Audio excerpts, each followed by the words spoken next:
The hands on the steering wheel belong to Mario Andretti. In 1965, his rookie year at Indianapolis, he placed third in the 500 and went on to win the coveted United States Auto Club National Championship. Race drivers like Andretti are the test pilots of the automotive world. Their high-speed discoveries of today on the racetrack are reflected in the shape of the future on the highway. Andretti's speeds climb higher as he prepares for qualification. He passes the 160 mile per hour mark with ease and continues to push his speed toward a new record.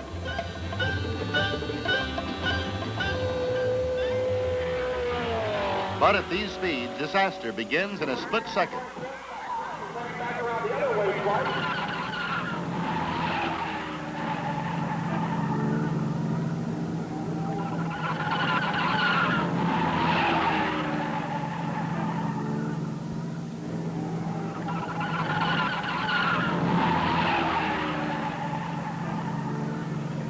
The wounds inflicted on the track are healed by mechanical magic here in Gasoline Alley. Then it's time to go out again and fight for a place in the starting lineup of the 50th Indianapolis 500.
The pace car for the first 500 in 1911 was a white Stoddard Dayton.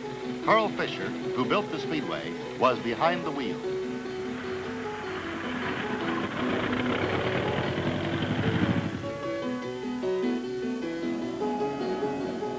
Three years earlier, in 1908, Fisher attached a similar car to a balloon and successfully sailed it over the city of Indianapolis. That was a long time ago, but there are still some who remember.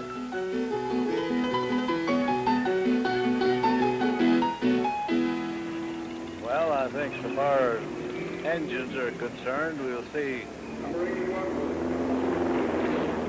horizontal opposed engines, because one good reason for it is the only way that I know of, and I guess it's true with a lot of engineers, of arriving at a perfect balance. The winner of the first 500 draws some conclusions, not about the past, but about the shape of the future. But the future for Roger Ward is now. He won in 1959, again in 1962, and hates to qualify. After missing the show last year, he is determined to win a spot in the 50th 500 starting field. A happy champion, first man to qualify. And 7,500 seconds.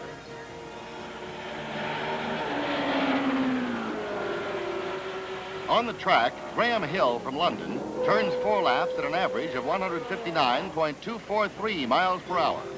The European road racing champion took his first look at the Speedway in 1963, but did not enter the race. Now he has won a place in the 1966 500.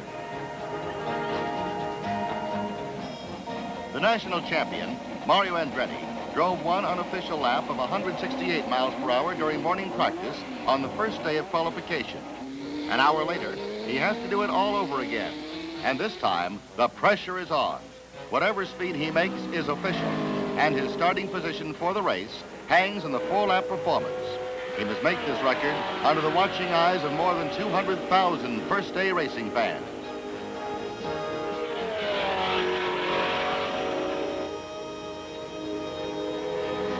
His fastest lap is 166.328, a new all-time official track record. The 4-lap average is 165.899.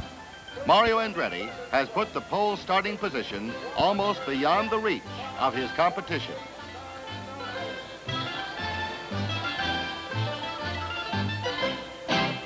A Scotsman named Jimmy Clark came to Indianapolis last year and did quite well. He won the race. Now, another Scotsman tries his luck. Jackie Stewart, a rookie driver, makes the field on the first day. His speed, 159.972. 159.972.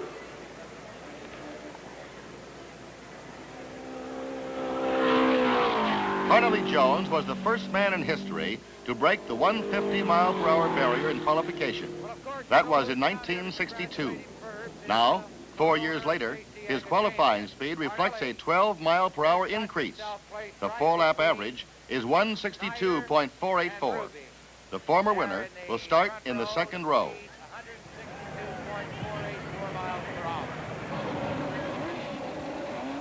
Jim McElreath was third man in the 1965 national point standings. Now, in a new car and in a new year, he qualifies for the biggest event on the championship trail.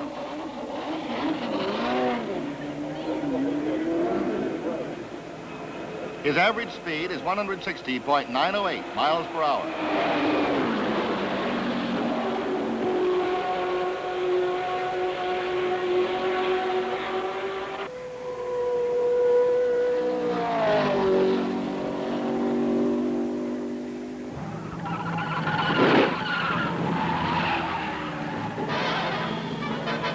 A light touch on the wall in passing snowballs into a jolting crash for A.J. Foyt.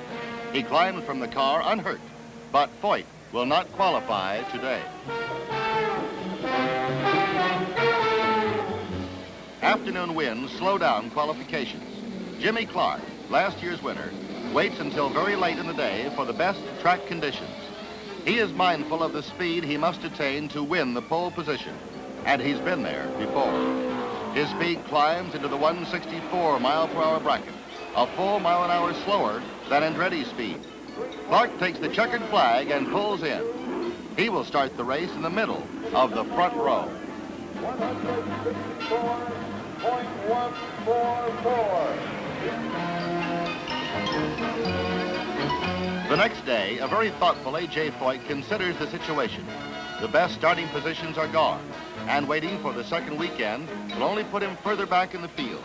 In a spare car, he takes to the track and turns 161.355, but he's very, very careful about how close he drives to the short chute wall.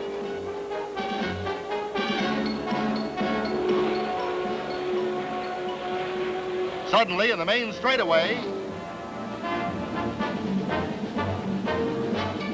it's Bob Veit on fire. A split gas line ignites, and Veit pulls to the inside as emergency equipment paces him around the track. Rubber fuel cells protect the gas supply. The blaze is confined to the back of the car. Veit stands up in the cockpit as emergency crew teamwork gets the fire out before the car is stopped.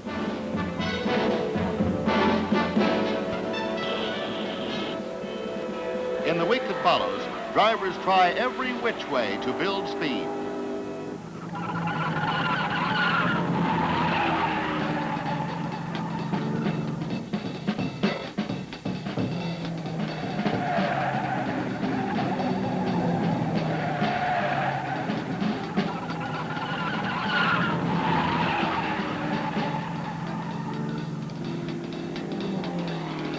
Nothing about the 500 is easy for man or machine. But in the second weekend of qualifying, Parnelly Jones talks about progress. There's an old pal of mine. Yeah, Parnelly, we found this when we were going back to the storeroom back there, and we thought we'd just bring it out to show how far we've come in just 4 years. You know, I think it was on this particular tire that just 4 years ago you broke the 150-mile-an-hour barrier qualifying, isn't that right? It's hard to believe I ever even run on something like that. Yes. It's quite a difference from this year's tire shown here by comparison. And in just these 4 years since that time, How far is it now that we've come along in qualifying speed? Well, actually, it was 1962, 4 years ago. I ran 150 miles an hour on that tire. Andretti just run 65 on these. There's quite a difference. I'd say that more than 10 miles an hour of it is strictly due to the tires. The shape of the future in passenger car tires. Wide tread, low profile.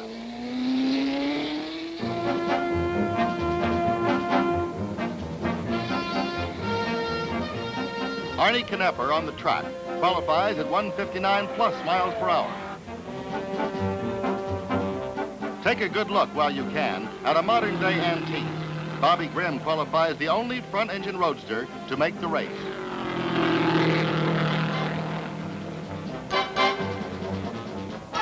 The field fills up. Only a few places are left. Al Unser, teammate of Jimmy Clark, qualifies for his second 500. He posts the fastest time of the day, 162.272, and gets congratulations from Dad Unser. 2.272 miles per hour. Time grows short, and drivers try to find a place in the fastest field in history. The colorful, noisy Novi cars have been a part of the Indianapolis scene for many years, but this is the end of an era.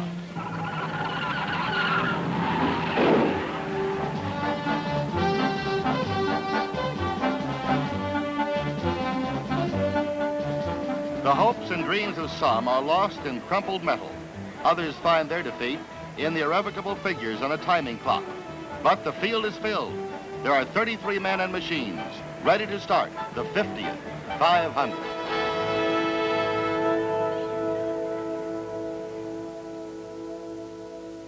Now, ladies and gentlemen, at the starting line, the Peugeot.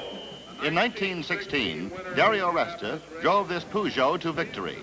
Even then, a trend toward body streamlining was evident, but it took another half century to produce these modern-day shapes of the future.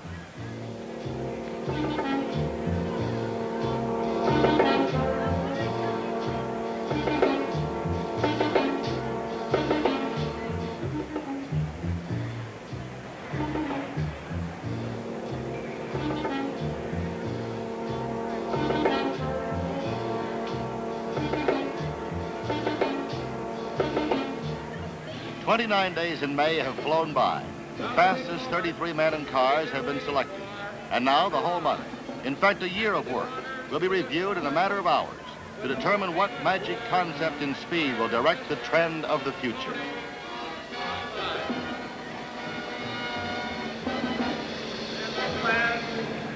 Start your engine.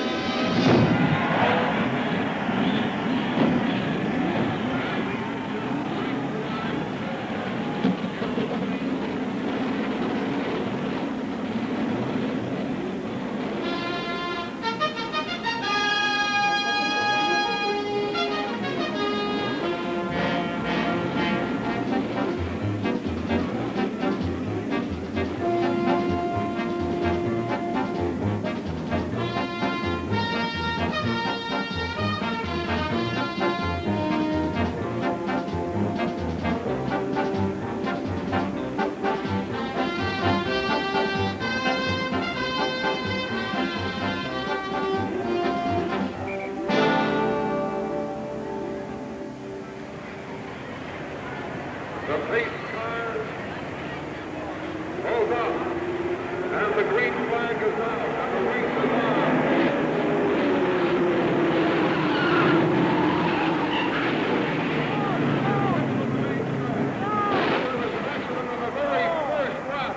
The very first lap, some cars get through, and there are 1, 2, 3, 4, 5 cars involved on the very first lap. The track is open in the middle. 1, 2, 3, 4, 5, 6 cars perhaps. A car hit the wall on the outside just as the field got the green flag. The red flag is out and the race has been stopped here at the very start. We will get you a complete report of the cars and drivers involved as soon as possible. Well, now the remainder of the field is gathered here at the starting line, and we will begin now to give you a rundown throughout the track area of the cars that are here at the starting line, which means the cars that definitely are not involved in the accident at the south end of the straightaway. First of all, Graham Hill in car number 24.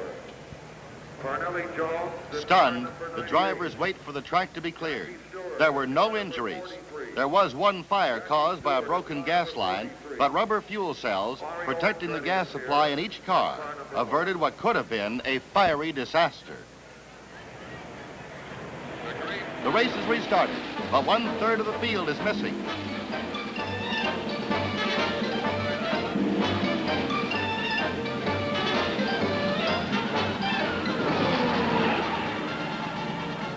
Before even one lap is run under the green flag, there is more trouble.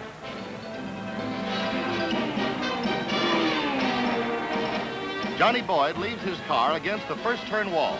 George Sally's beautiful speed creation joins the growing pile of battered cars. Again, the green flag, and again, trouble. Jimmy Clark has passed Mario Andretti, and Andretti has car problems.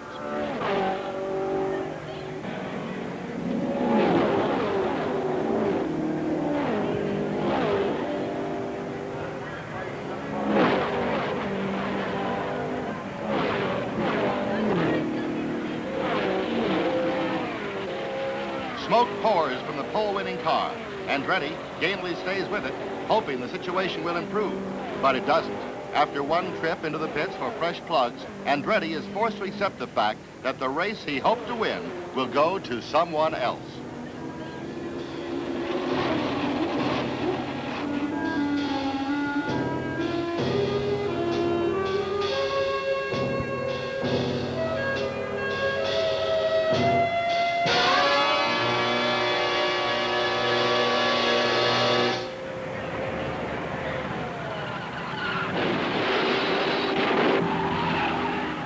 While Andretti is getting the bad news in the pits, attention is shifted to the back straightaway. Chuck Hulse and George Snyder tangle coming off turn 2, and the field of cars scramble wildly to get around the wrecks. With the wrecks cleared away, the race settles down, at least for the moment. Jimmy Clark leads. Lloyd Ruby is second, and Parnelli Jones is third. In the pits, Clark's crew prepares for the first of 2 routine pit stops, which every car must make. Clark comes through turn 4.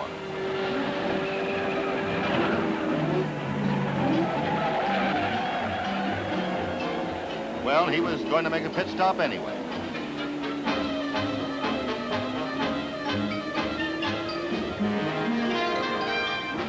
Clark comes in for routine service and damage inspection.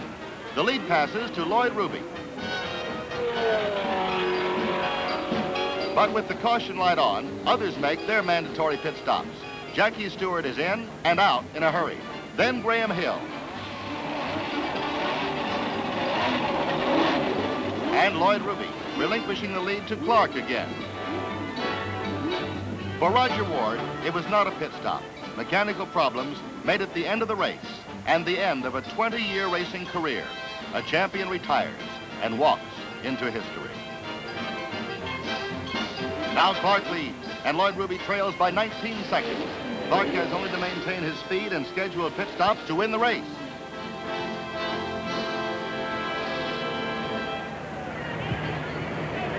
But Clark spins again, this time in turn 3.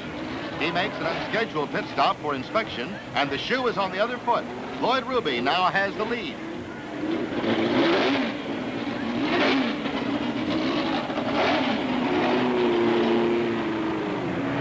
In turn 3, Parnelli Jones slows down and climbs out.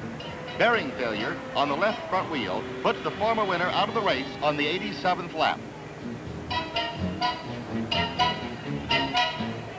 This office is closed for the day. At the midway point, Ruby holds his lead over Clark.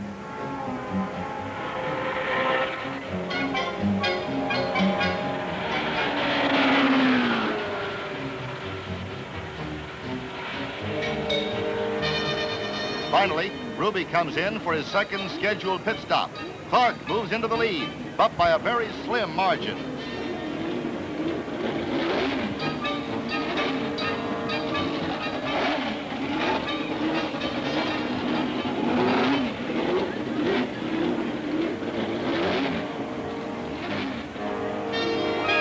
Ruby storms out of the pits, and 4 laps later catches Clark at the start of the main straightaway. Ruby takes the lead and Clark is second, but he needs fuel and must come in. This puts him in a position of having to worry about holding second place, for Jackie Stewart is moving up rapidly.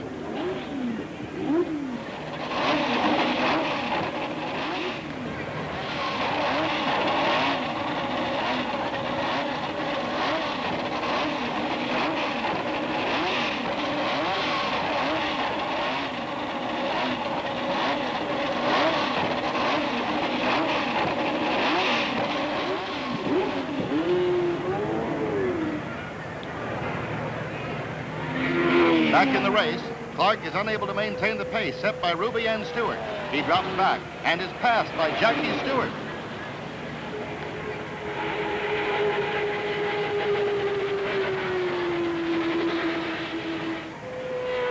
And Lloyd Ruby starts to slow down, losing oil.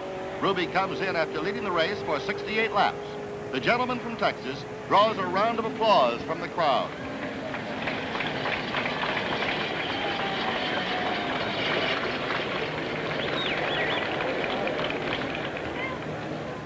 Now 2 Scotsmen, 1 Englishman, Al Unser, and Jim McElreath dominate the race.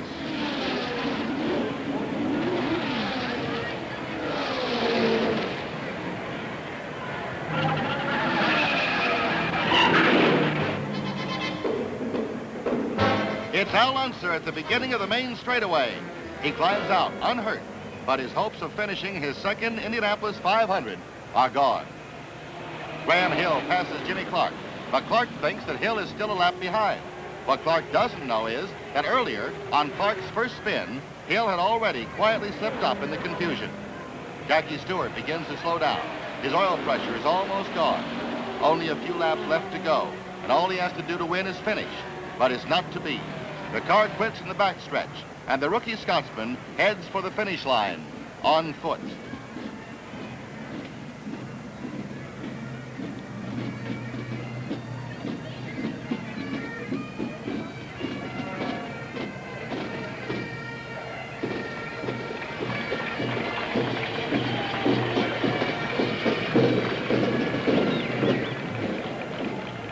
Graham Hill is the leader, just a few laps from the finish.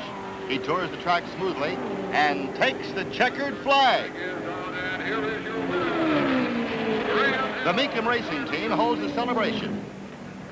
Graham Hill and car number 24 is the new. Jimmy Clark is second. He pulls in to be congratulated by Jackie Stewart. And Jim McElreath is third. The race is ended, and Graham Hill of London, England, pulls into victory lane. What kind of a man is he? And does he compare with the preconceived image of what an Indianapolis winner should be? Well, hardly. To start with, he's the calmest man in victory lane and is a little puzzled by all the confusion. He looks like an English businessman and didn't learn to drive a car until he was 23. But this great ambassador of auto racing was the 1962 world champion and is the first Indianapolis rookie driver to win since 1927. It is traditional for the Indianapolis winner to drink a cold bottle of milk in victory lane. Jackie Stewart certainly did not win. Maybe he likes milk, or just possibly, he's getting in practice for the future.